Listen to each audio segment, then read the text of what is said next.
Hello, in this video I would like to show you, maybe describe how we install MDMS, what you need to install this module.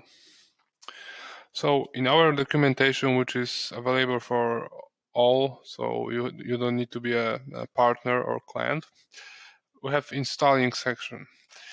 And so MDMS function, if you compare functionality, of course, this is the same for on-prem and online version. However, of course, installation is a bit different. So if you have on-cloud installation, you should install using the app source, of course. So you should go to the marketplace, extension marketplace. Then you can find master data management system here, and you can download free trial. If you are using the on-prem installation, of course, you should use the PowerShell templates to publish and install app.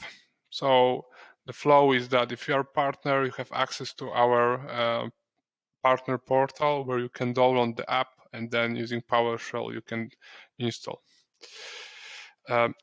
If you have on-prem installation, then there is one thing about the authentication type. So if you are using Windows authentication to log into system, then you need to create a special separate service instance with credential type nav user password.